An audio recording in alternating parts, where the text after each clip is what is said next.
Matthew chapter 23. I'm going to read this all the way to the end of Matthew. So this is going to contain 5 chapters. 20. 23. A warning against hypocrisy. Chapter 23. Jesus said to the crowds, to his disciples, the teachers of the law and the Pharisees sit in Moses' seat. So you must be careful to do everything they tell you. But do not do what they do, for they do not practice what they preach. They tie up heavy, cumbersome loads, and they put them on other people's shoulders. But they themselves are not willing to lift a finger to move them. Everything they do is done for people to see. They make their phylacteries wide and the tassels on their garments long. They love the place of honor at banquets and the most important seats in the synagogues. They love to be greeted with respect in the marketplaces and to be called rabbi by others. But you are not to be called rabbi, for you have one teacher, and you are all brothers. Do not call anyone on earth father, for you have only one Father, and he's in heaven. Nor are you to be called instructors, for you have one instructor, the Messiah. The greatest among you will be your servant, for those who exalt themselves will be humbled, and those who humble themselves will be exalted. 7 woes on the teachers of the law and the Pharisees.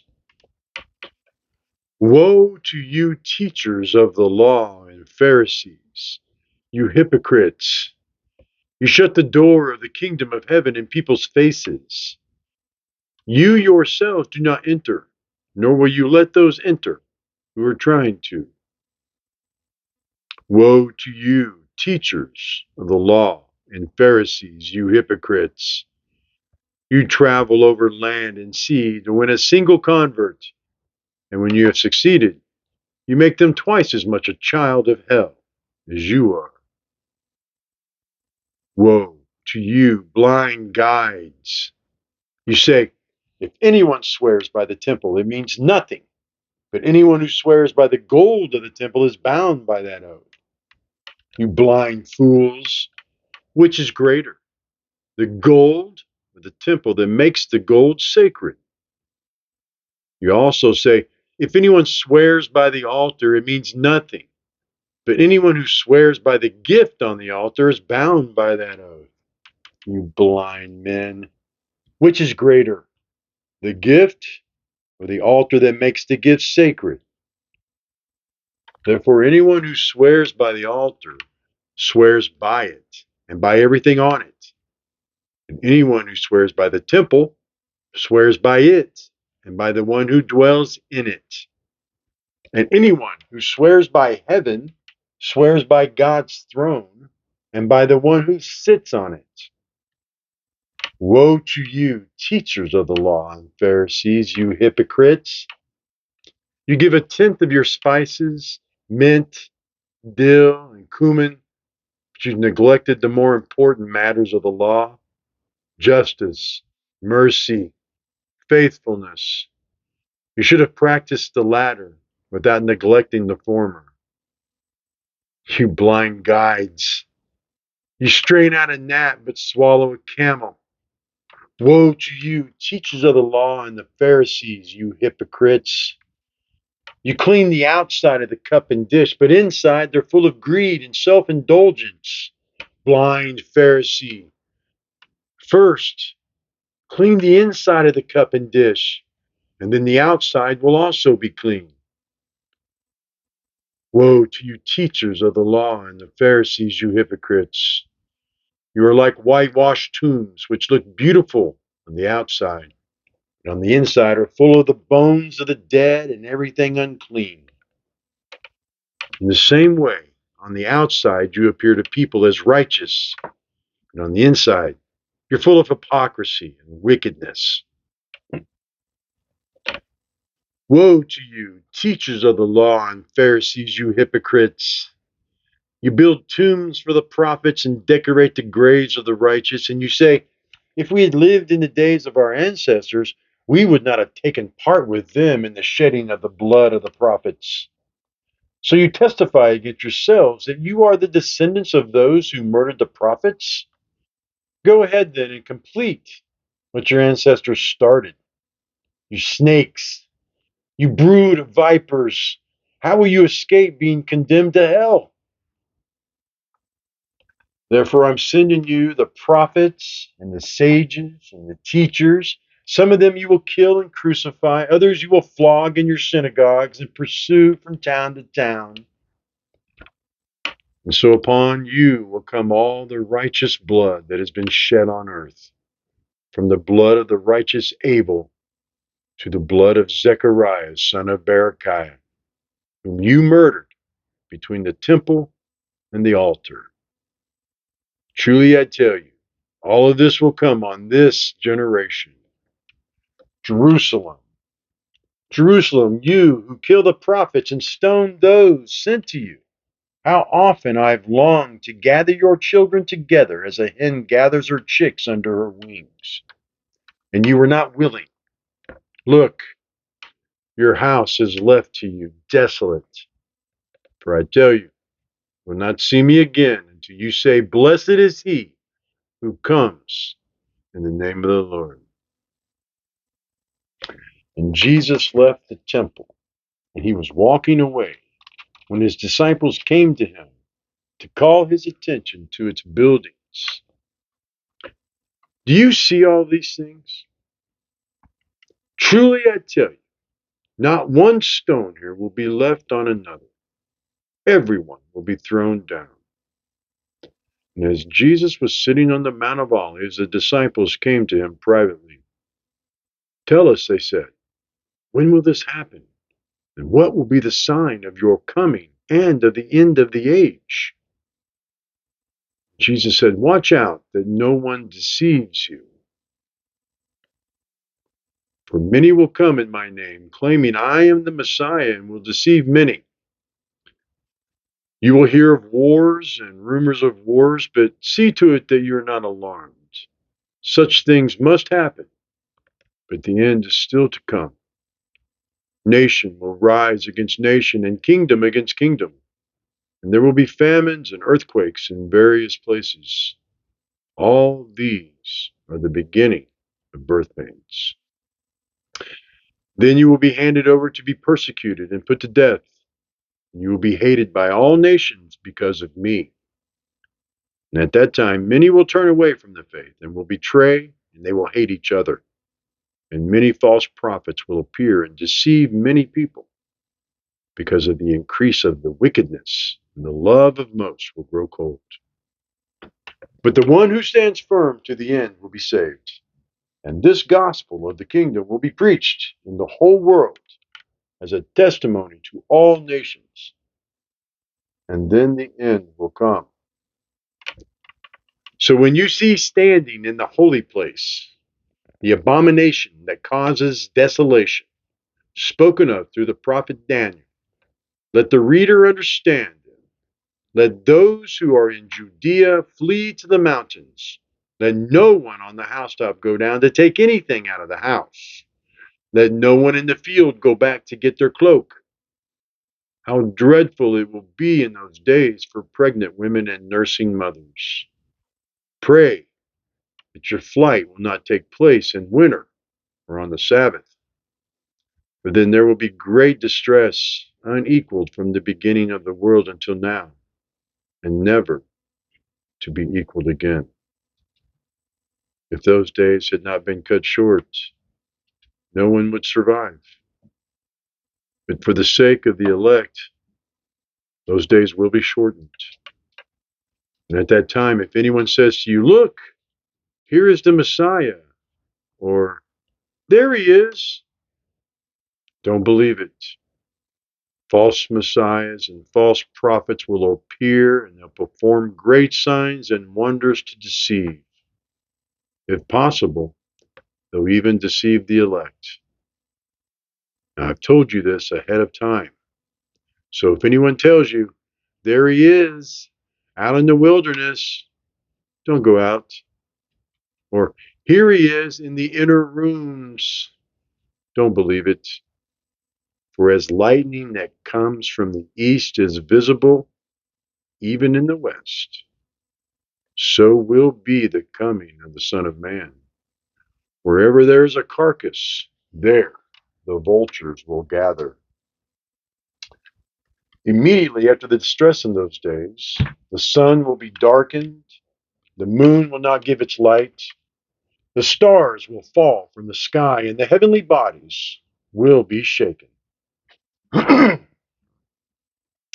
Then will appear the sign of the Son of Man in heaven, and then all the peoples of the earth will mourn when they see the Son of Man coming on the clouds of heaven with power, great glory. And he will send his angels with a loud trumpet call, and they will gather his elect from the four winds, from one end of the heavens to the other. Now learn this lesson from the fig tree. As soon as its twigs get tender and its leaves come out, you know that summer is near. Even so, when you see all of these things, you know that it is near, right at the door. Truly I tell you, this generation will certainly not pass away until all these things have happened. Heaven and earth will pass away, but my words will never pass away. But about that day or hour, no one knows, not even the angels in heaven, nor the Son, but only the Father. As it was in the days of Noah, so it will be at the coming of the Son of Man. For in the days before the flood, people were eating and drinking, marrying and giving in marriage up to the day that Noah entered the ark. And they knew nothing about what would happen until the flood came and it took them all away. That's how it will be at the coming of the Son of Man.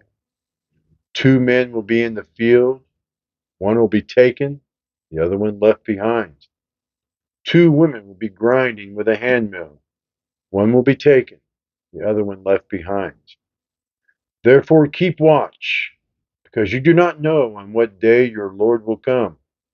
But understand this: if the owner of the house had known at what time the night the thief was coming, he would have kept watch, and he would have not let his house been broken into. So you also must be ready, because the Son of Man will come at an hour when you do not expect him. Who then is the faithful and wise servant whom the master has put in charge of the servants in his household to give them their food at the proper time?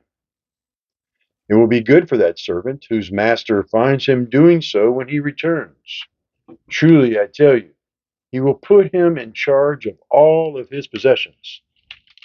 But suppose that servant is wicked and says to himself, "My master is staying away a long time." And he then begins to beat his fellow servants and to eat and drink with drunkards. The master of that servant will come on a day when he does not expect him, and at an hour he is not aware. And he will cut him to pieces and assign him a place with the hypocrites, where there will be weeping and the gnashing of teeth. Matthew 25. At that time, the kingdom of heaven will be like 10 virgins who took their lamps and went out to meet the bridegroom. 5 of them were foolish, and 5 were wise. The foolish ones took their lamps, but did not take any oil with them. The wise ones, however, took oil in jars along with their lamps. The bridegroom was a long time in coming, and they all became drowsy and fell asleep. At midnight, the cry rang out, "Here's the bridegroom! Come on out to meet him!" Then all the virgins woke up and trimmed their lamps. The foolish ones said to the wise, "Give us some of your oil. Our lamps are going out." "No," they replied, "there may not be enough for both us and you. Instead, go to those who sell oil and buy some for yourselves." But while they were on their way to buy the oil, the bridegroom arrived. The virgins who were ready went in with him to the wedding banquet, and the door was shut. Later, the others also came. Lord, Lord, they said, open the door for us. But he replied, truly I tell you, I don't know you. Therefore, always keep watch, because you do not know the day or the hour that our Lord will return.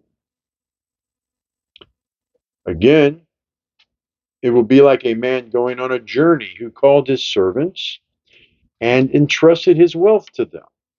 To one, he gave 5 bags of gold, to another, 2 bags, and to another, 1 bag, each according to his ability. And then he went on his journey. The man who had received 5 bags of gold went at once and put his money to work, and he gained 5 bags more. So also the one with 2 bags of gold gained 2 more. But the man who had received 1 bag went off, dug a hole in the ground, and hid his master's money. After a long time, the master of those servants returned and settled accounts with them. And the man who had received 5 bags of gold brought the other 5. Master, he said, you entrusted me with 5 bags of gold. See, I've gained 5 more. His master replied, well done, good and faithful servant. You have been faithful with a few things. Now I will put you in charge of many things. Come and share your master's happiness. The man with 2 bags of gold also came. Master, he said, you entrusted me with 2 bags of gold. See, I've gained 2 more. His master replied, well done, good and faithful servant. You have been faithful with a few things. I will put you in charge of many things. Come and share in your master's happiness. Well, then the man who had received 1 bag of gold came. Master, he said, I knew that you are a hard man, harvesting where you have not sown and gathering where you have not scattered seed. So I was afraid, and I went out and I hid your gold in the ground. See, here is what belongs to you. His master replied, you wicked and lazy servant. So you knew that I harvest where I have not sown, and I gather where I have not scattered seed.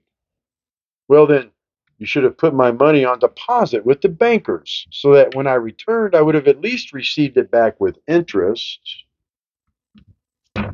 So take the bag of gold from him and then give it to the one who has 10 bags. For whoever has will be given more, and they will have an abundance. Whoever does not have, even what they have, will be taken from them. And throw that worthless servant outside into the darkness where there will be weeping and gnashing of teeth. So when the Son of Man comes in his glory, and all the angels with him, he will sit on his glorious throne. All the nations will be gathered before him, and he will separate the people one from another, as a shepherd separates the sheep from the goats. He will put the sheep on his right, and he will put the goats on his left. And the king will say to those on his right, come, you who are blessed by my Father, take your inheritance, the kingdom prepared for you since the creation of the world. For I was hungry, and you gave me something to eat. I was thirsty, and you gave me something to drink. I was a stranger, and you invited me in. I needed clothes, and you clothed me. I was sick, and you looked after me. I was in prison, and you came to visit me. Then the righteous will answer him, Lord, when did we see you hungry and feed you, or thirsty and give you something to drink? When did we see you as a stranger and invite you in, or needing clothes and clothe you? When did we see you sick or in prison and go to visit you? And Jesus will reply, truly I tell you, whatever you did for one of the least of these brothers and sisters of mine, you did for me. And then he will say to those on his left, depart from me, you who are cursed, into the eternal fire prepared for the devil and his angels. For I was hungry, and you gave me nothing to eat. I was thirsty, and you gave me nothing to drink. I was a stranger, and you did not invite me in. I needed clothes, and you did not clothe me. I was sick and in prison, and you did not look after me. And they also will answer, Lord, when did we see you hungry or thirsty or a stranger or needing clothes or sick or in prison and did not help you? And he will reply, truly I tell you, whatever you did not do for one of the least of these, did not do for me. And they will go away to eternal punishment, but the righteous on to eternal life.